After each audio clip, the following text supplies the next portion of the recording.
Good evening, everyone. Hello, Craig and Kay. You were the first to pipe up. Lovely to see you all. Hello, Peter and Karen. You just sent me a delicious-looking photo of food. There's a bit of action going on behind me. Jill and Richard have got a rival tasting going on in cellar door, and Richard's running around trying to get himself organised. So there might be a bit of banging and crashing, but he's doing a good job. The dogs are in after a very almost rained on walk. Who else is here? Hello, Greg and Hayley. Lovely to see you. Hello, Alison and Andrew. Thank you for the produce the other day. That was lovely. Must be nice to be in the country for the Easter break. Daryl and Sue, hello. How good was 2013? So pre-COVID is a bit of a blur, Craig. I will be able to remind you about the vintage, and I love 13 as a vintage. We'll talk about that in a minute. Hello, Sharpie and Rod. Lovely to see you. And Cotty and John with your fish and chips. Good work. Of course, as always, I have not managed to find myself. Hello, Fiona. Lovely to see you. Hi, Jackie and Zach and Hannah. Good to see you. I'm wondering if anyone's gone retro with their prawn cocktail or baked camembert. I thought that would be quite fun, but of course I thought I was going to have a chance to pop out. And hello, Polly, yes. I thought I was going to get a chance to pop out and get some camembert today, and it's been flat chat all day, which is great. Hello, Paul and Roz. Lovely to see you. Welcome back. We missed you last week.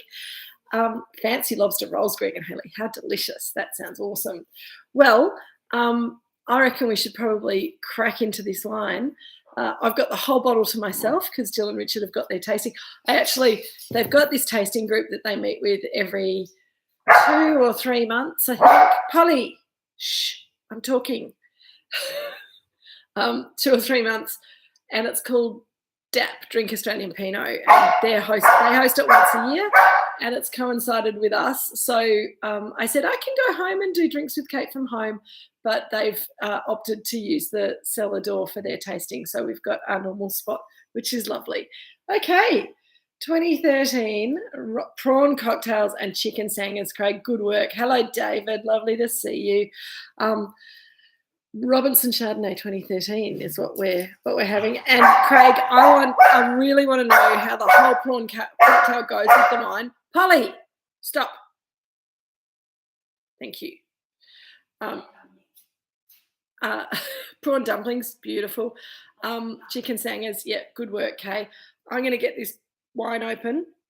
Robinson 2013. I'm really loving our wine fridge. We invested in a wine fridge at the end of last year, and that means that my white wine is, at the moment, I've got the white wine set to 10 degrees, which is, I think, pretty perfect. I might, in winter, just bring it up to 12 degrees, but it means that my wine is a perfect temperature, which is really lovely. There we go, into the glass. Lovely colour, isn't it? Hey, cheese for you, Alison. What cheese have you got?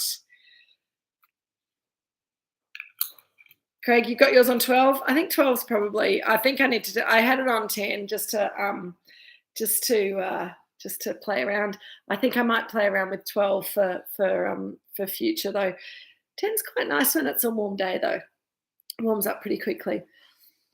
I guess it's like when you have air conditioning at home that you get used to the cooler temperature and then you don't like it being warmer. Everyone else is on 12. There you go. We'll have a fiddle around at Moorooduc. I'm still learning how to use it. All right. So less time to drink Pinot. That's right. Well, we've got the reds on 14. So it's got a white section at the top and a red section at the bottom. And I've got the whites on 10 and the reds on 14 at the moment. So yes, Karen, Craig does mean yours, correct? That's a good correction. Well done. I've got my lighting. I haven't got my lighting quite right today, so my chin's in the shadow, which is probably not a terrible thing.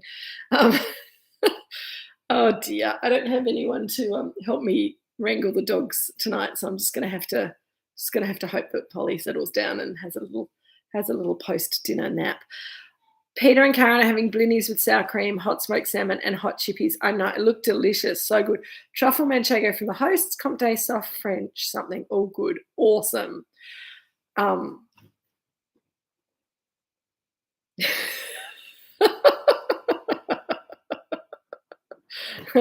Your reds are on 14, Craig. Yes, excellent. And Karen, what temperature do you have your reds on? All right, I think we've had enough interrelationship bantering now. Let's get on to the wine. And I'm just loving the smell already. So 2013. Let's talk about the wine first, and then I'll go back to talking about the vintage, because I think this wine is in such a great place at the moment. It's a gorgeous kind of medium lemony, almost gold colour. Can you see Polly? Polly, what are you doing? Hi. She's right back. She didn't get enough running today.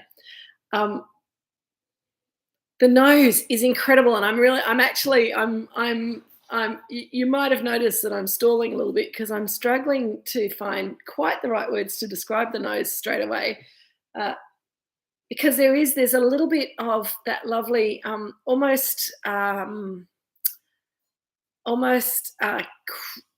sort of crystallized grapefruit peel on the nose. It's got a slight grapefruity thing. Hello, Anne, lovely to see you. Cheese chips, fantastic, good work. Craig, I do agree it's at its peak. This is what goes on when there's no one to tell Polly. Polly, can you just calm down, please? People don't need you putting on a show, as entertaining as it is. So, crystallized grapefruit rind is where I got to, I think. There's a little bit of honey. There's a little bit of cashew nut coming through. It's quite complex, which it takes a while for the Robinson Chardonnay to develop this level of complexity. But I think I really love what's going on here. Absolutely lemon curd, Craig. I was also wondering if there was maybe a little bit of almost like passion fruit curd or something. There's something a little more lifted. Maybe it's just that pink grapefruit note coming through as well. Definitely lemon curd, almost like the whole lemon meringue pie. You know, there's a little bit of that short crust pastry, sort of buttery character on the nose, but that lovely lemon curd note and just a tiny little creamy note, not quite meringue, maybe just a little bit of cream on the top. I just want to keep smelling it though. I hardly even need to take a sip, but I think probably for the sake of making this tasting, I should put some in my mouth. Hang on a sec.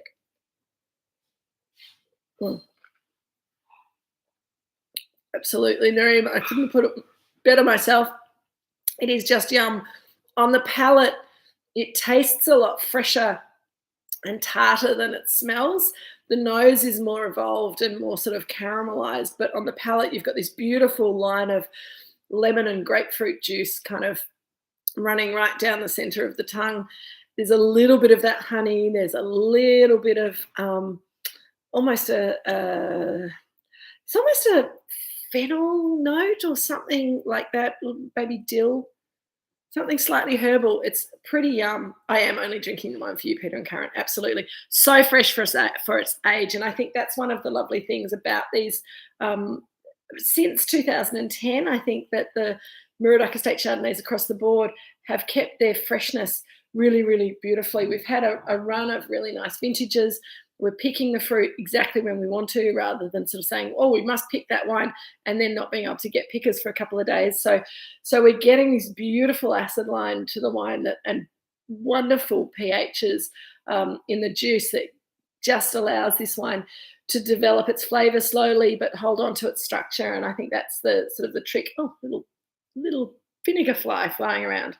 Don't go in my wine, little fly. And the flavour just goes on, doesn't it, Cotty? So hopefully it's going to work. Well, it's definitely going to work with your fish and chips, I reckon. It's like a squeeze of lemon juice on the palate, first of all.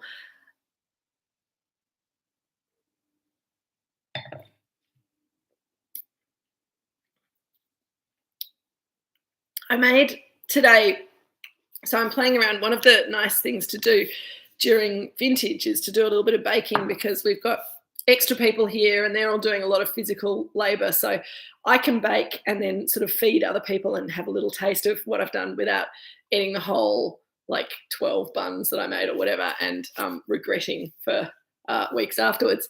So today I tried out a Swedish semla bun recipe on the team. And there's something about those buns that this wine reminds me of. And I could be drawing a long bow, but bear with me for a moment, because they were sweetened. They were sweetened buns. They had a really lovely little bit of cardamom in them, and lots of butter and milk and stuff in the bread itself. So it's quite fluffy, like Japanese sweet bread. And then it had pistachio nut cream and instead of almond, which I thought was a pretty good substitute, and then lemony cream, whipped cream piped on the top. So that getting that kind of lemony whipped cream kind of flavour here. And I think prawns would enhance the creaminess, absolutely, which would be fantastic. Pancake Tuesday, am I, Peter and Karen? Oh, pre-fast food, is it? Oh, well, semla, Yotam Mottalengi said that I could do them for Easter, so I did them for Easter. It was in the Guardian last week, I think, the recipe, if you're looking for it. Very nice, but nutty, creamy, lemony flavours, a little bit of kind of sweet bread in there as well that comes from the time that this wine spent in barrel on lees before it got ready for bottling. When it was young, it had quite vibrant fruit, but it didn't have any of those sort of secondary and tertiary flavors coming through yet. So it's taken quite a while for it to come through. I really love where this wine is at the moment. I think it was maybe Craig who said that it's really at its peak right now.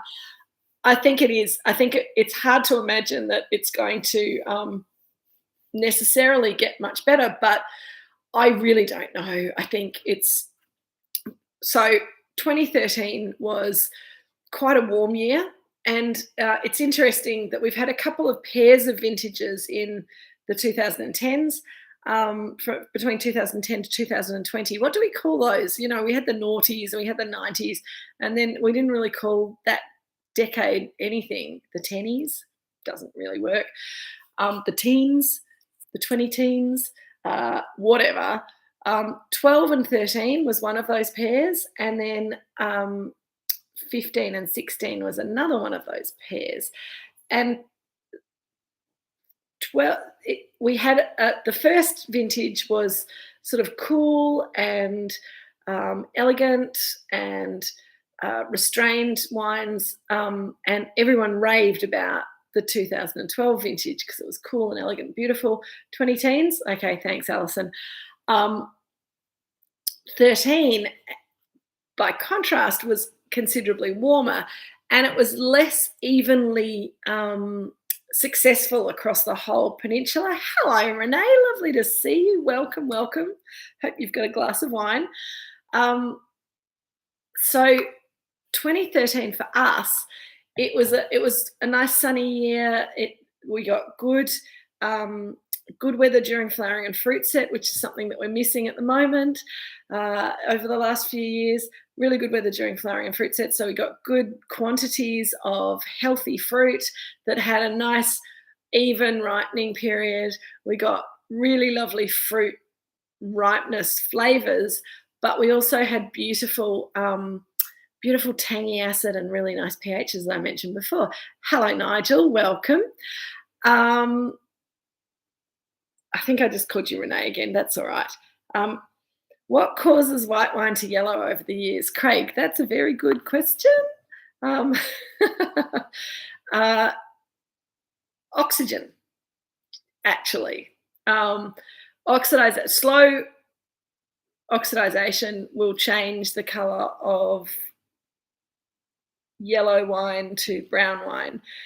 It's one of the reasons that these wines are aging slowly and elegantly is because we're under screw cap. So the screw cap is looking after the wine better than a cork would.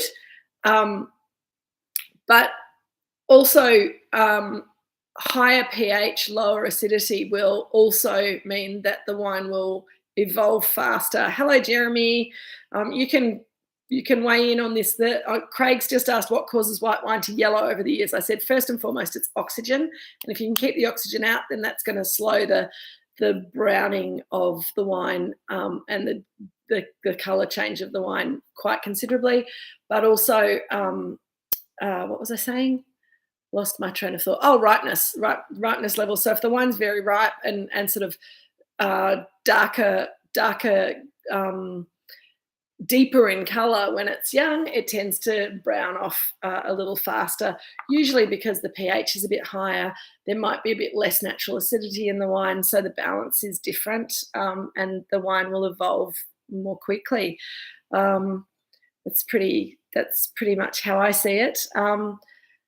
There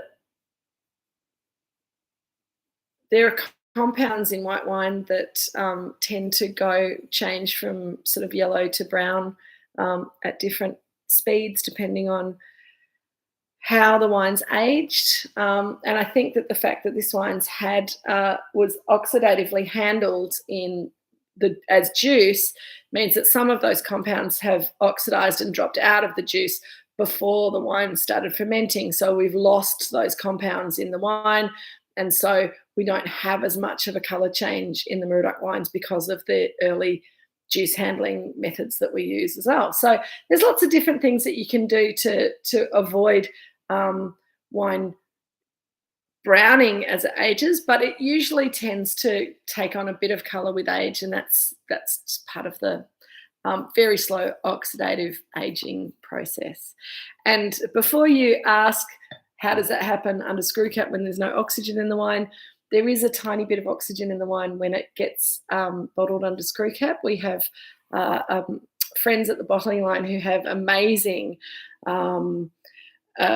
machinery that allows us to analyse the gas levels in the wine, so how much CO2, if there's a little bit of oxygen in the headspace of the bottle, we take all of that into account and get that perfect so that the wine will age slowly but surely over many years. Here we go, Jeremy. So Jeremy's saying, yes, oxygen for sure. However, we get into some crazy chemistry involving phenolic components that play the part in making the colour darker yellow gold.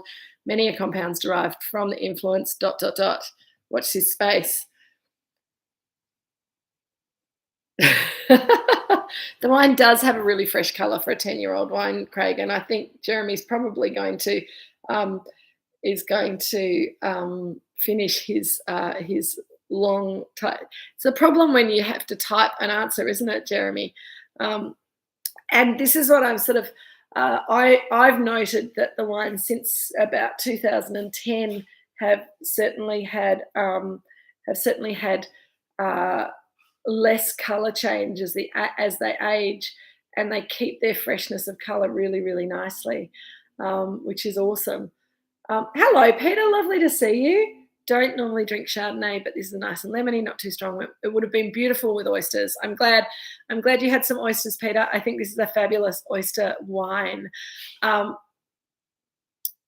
Nigel, new oak in this wine, 2013. I haven't got the tech sheet in front of me. I think it was about 20%, but when Jeremy's finished typing his very full and wonderful response to our last question, he might be able to confirm or deny that. Okay, so many are components derived from the influence, this is from Jeremy, of UV in the growing season, like sunscreen, like protective components the plant creates in certain weather at particular points of the grape berry development. This is getting very intense, Jeremy. I hope you've got a glass of wine while you're typing fast.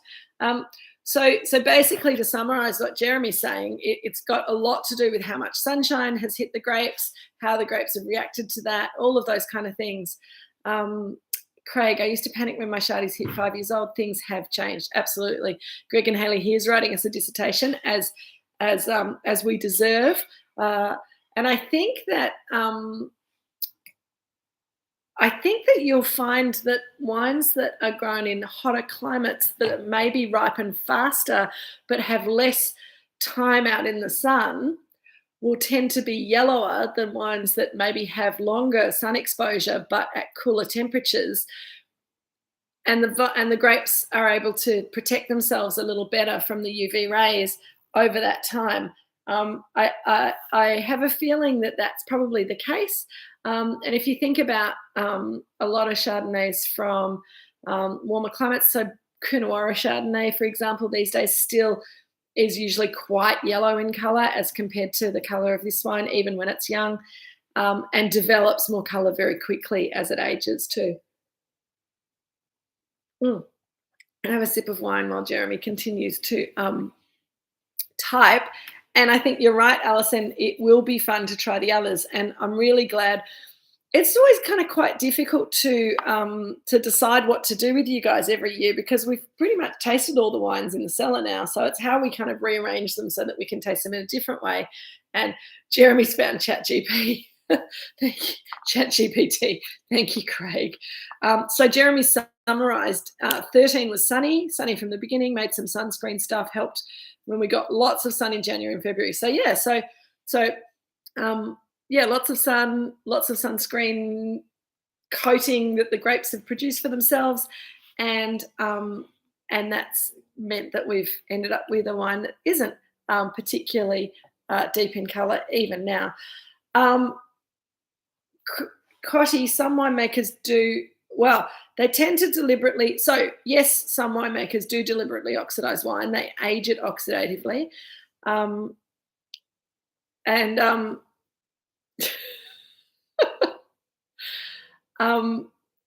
Sorry, Craig, I sort of laughed. So, Cotty, some winemakers do deliberately age their wine oxidatively, and that's when you get sherry styles of wine in the fortified. It's mostly in the fortified section, but Jura wines are often oxidatively aged, but with a floor top yeast that grows across the surface that sort of protects the wine a little bit. So definitely some certain styles of wines are deliberately oxidized as wine. But what you're probably remembering, Cotty, is that a lot of winemakers of white wine, particularly Chardonnay, will deliberately oxidize the juice before they start fermenting it. And we don't bubble oxygen into our juice. That's kind of the most extreme version, but we also don't protect our Chardonnay juice from oxygen. We just let it kind of sit in the air while it's pressing. And so we do get some deliberate oxidation of the juice before we start the fermentation, which drops out some of the fruitiness, but also I believe drops out some of those browning compounds as well. Here we go. Jeremy's doing winemaking bit. Depending on when the winemaker is oxidizing the wine, if done early before ferment, you can protect the wine from easily oxidizable components later, as Kate said. Yeah, yay. I do know what I'm talking about after all. Fiona, I can't even remember 2013 weather. Well, Fiona, it was 10 years ago. So 2013 was quite a long time ago. And the only reason that we remember it is because we've written vintage reports about it, so we can look back at our little notes. And also when you're sitting around watching and waiting grapes to be ready to be picked, Jeremy, I know, I'm sorry, I preempted you. It's easier when I'm talking and you're typing. I can always go faster.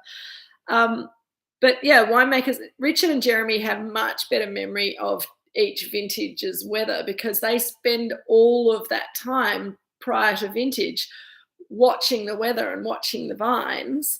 I have to divide my attention between that and talking to you guys and going out and selling the wine and talking to people about the wine, that kind of thing. So I'm not quite as focused on how the weather is progressing for each season. But I also think that my father and Jeremy have an uncanny ability, and I think this is not wanting to be sexist, but I think it's a little bit about the man brain, because I used to work with men who could remember every single kick that their football team did back to premiership games in the 1970s, and they'd be, oh, what about in 1978 when so-and-so kicked the goal in the third quarter that turned the whole game? And I'm like, how on earth do you remember that?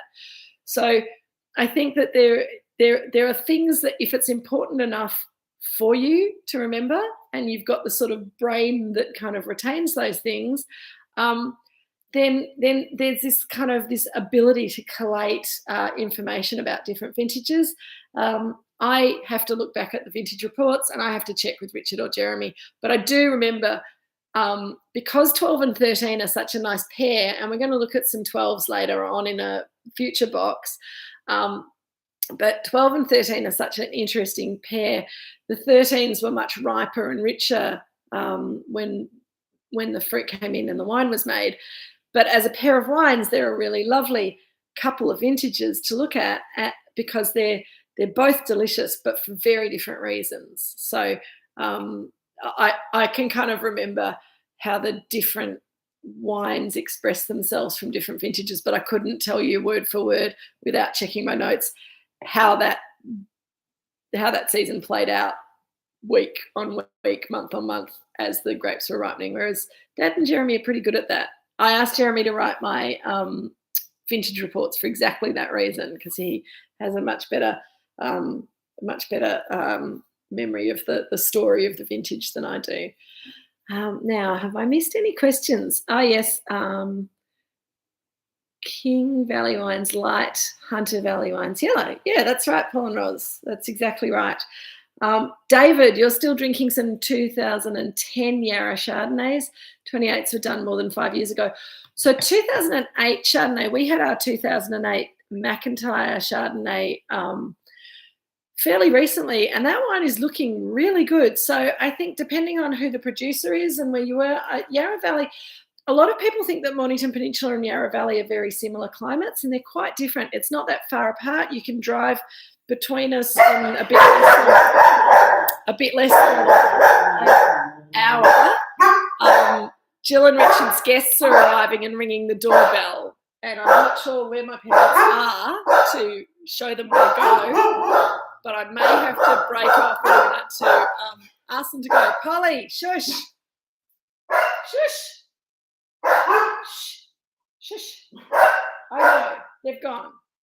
I think someone came to get them. Anyway, it might get too silly around here soon. So anyway, Polly, Eric says hi. Whatever she says, I'm busy guarding my mother from all the dangers of the world.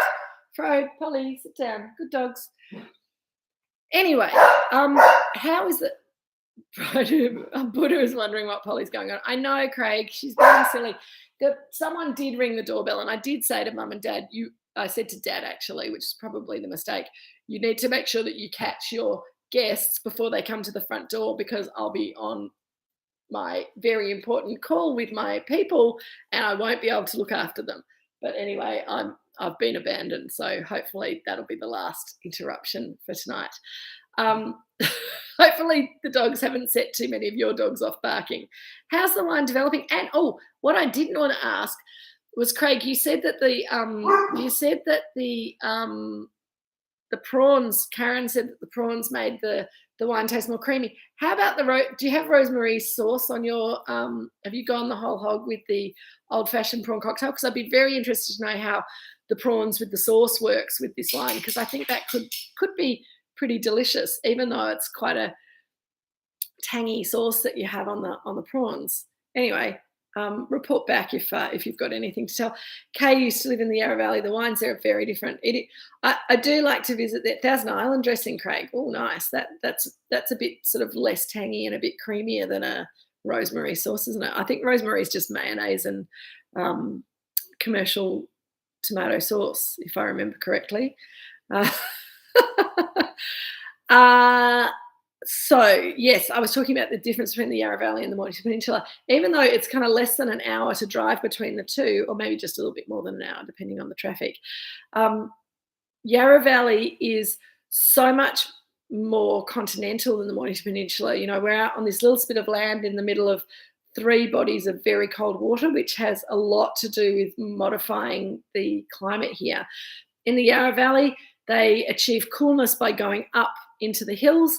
The valley itself, the floor is quite is generally quite warm, and a lot of people for Yarra Valley Chardonnays these days are either going higher up into the hills to get more better acidity and better balance, better tanginess, but also picking the fruit a little bit less ripe, which means that you're getting more herbal flavours, less fruit intensity, pretty firm acidity, but those earlier picked Chardonnays might age a little bit better than the older fashioned Yarra Valley Chardonnays that are a bit riper and had a little bit less structure to them. But I really don't know. Go to the Yarra Valley when you get invited on millennial hens parties, Craig. That sounds fun. Fiona, I think a lot of people who are Melbourne-based go to the Yarra Valley more often than the Mornington Peninsula. It just feels a little bit closer, a little bit easier sometimes. And there's more, I think there's probably more bigger wineries with sort of fancy restaurants attached. So down here, it's kind of hard to get into the winery restaurants, and they're not open as much. And it's a bit more twisty and turny down here. But yeah, I like it. I like it down here. I'd love to see pics of that too, Craig. Kay and I will we'll have a look at your photos of your millennial hens party next time we catch up. That would be great. So the wine is opening up and changing. I think a lot of that nuttiness and the grapefruit has gone from the nose, and it's kind of softened out and kind of mellowed out. And I think it's a wine that probably, I think you're probably right, whoever said it, that it's probably not going to improve a lot with much more age. It's in a really lovely place, and I think that for drinking pleasure,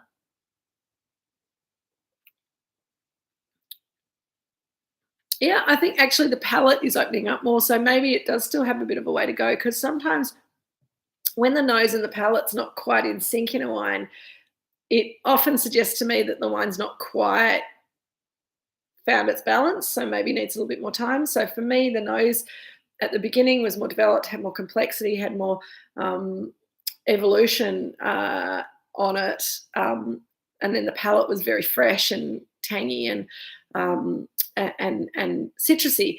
Whereas now the palate has opened up with air and has become a bit more nutty, a little bit more, there's a little bit more sort of brioche note coming through on the palate, and the nose has settled down a little bit. So I think if you're drinking along and you've topped up your glass recently, if you haven't topped your glass up recently, I suggest you do it now. I haven't. That's my original pour, which I poured about half an hour ago.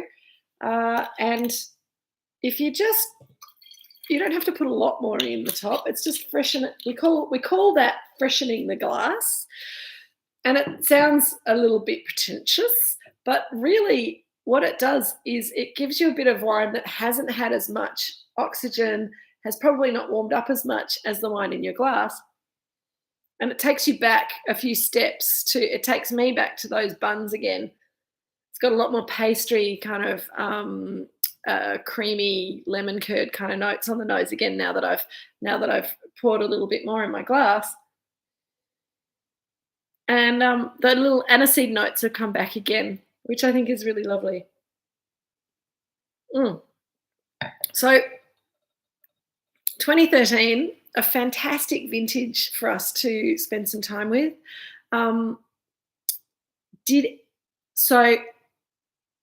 I can't remember what I was going to say. Hang on. What's Nareem's having? Okay, let me read some comments and I'll get my brain back. We're having it with aged Gruyere, and we thank you for introducing us to that. Lovely, and knocks out some of the acid citrus. Absolutely. I think Nareem, I didn't say anything about aged Gruyere in my email on Tuesday because I feel like I'm always trying to push the aged Gruyere whenever we have Chardonnay.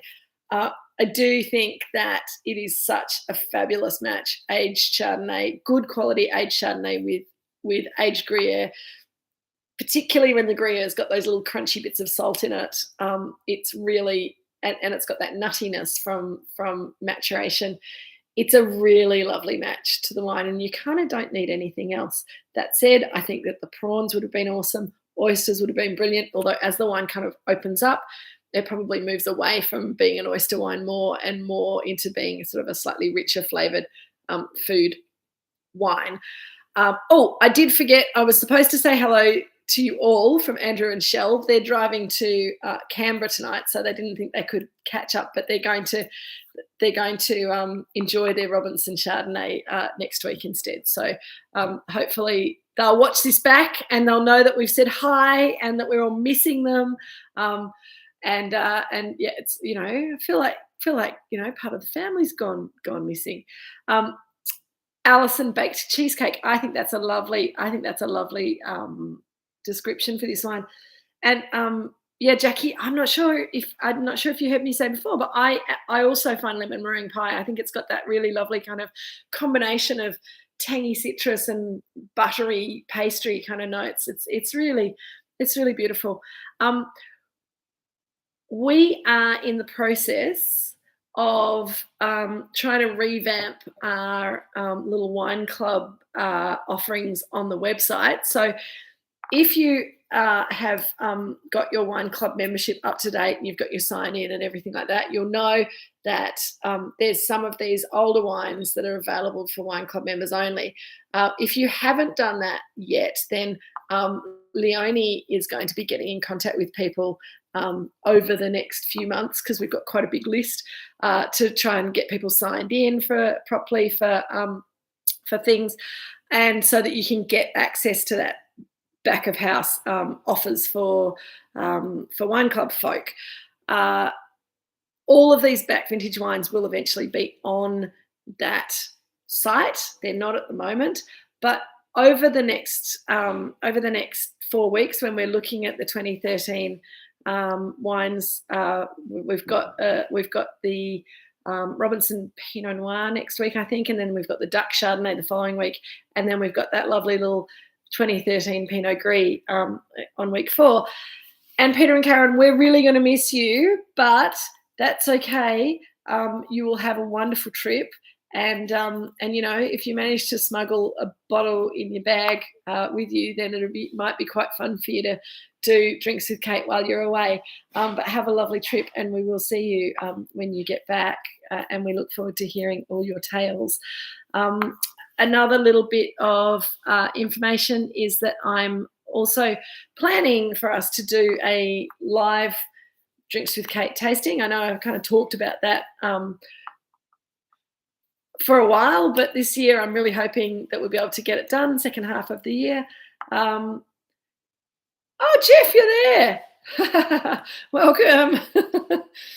Jeff came down last week to drop off some fruit samples and to have a look at how his vine's progressing. And you'll all be pleased to know that Jeff's been spending a lot of time out in the field with his vines.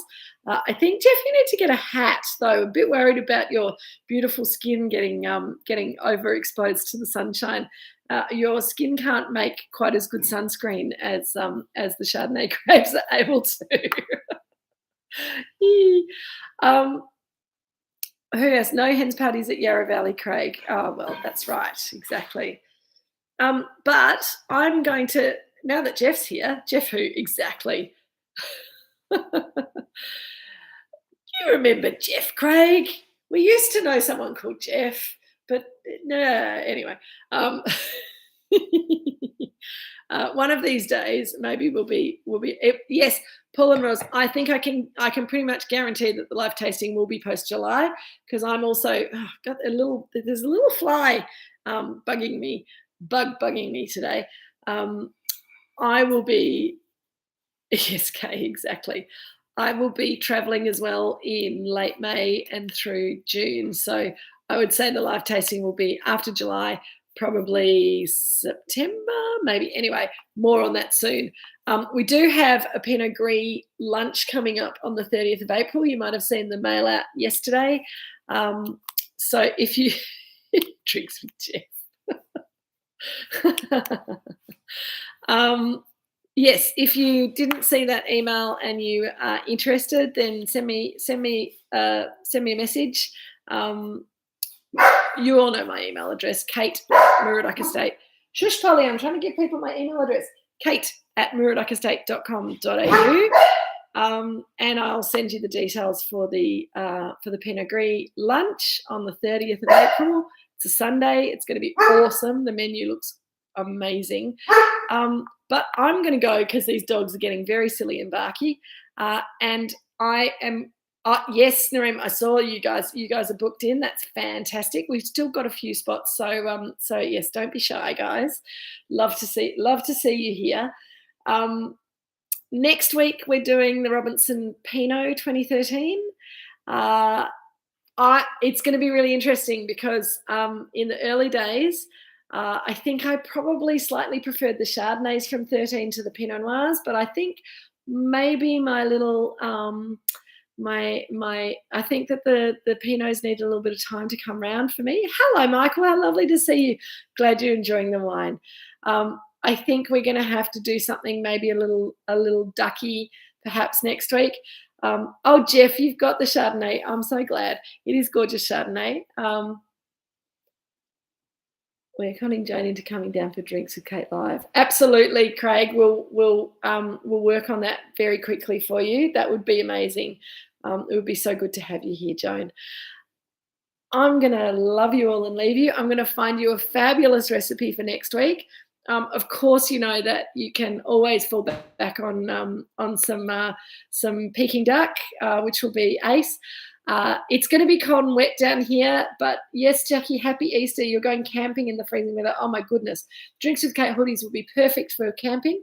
Off to the Margaret River, take some Pinot with you. That would be lovely, Jackie. It'd be great to see you. A little bit of duck and gnocchi, do you think, David? That sounds pretty good. Duck ragu and gnocchi sounds good. We'll see you all very soon. Jeff, we will have to have you when we've got some of your wine that you've made. We'll have to have you in as a guest one of these days.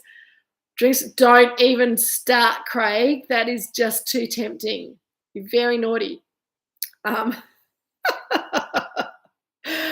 All right, team. I am going to see you all next week. Have a wonderful Easter.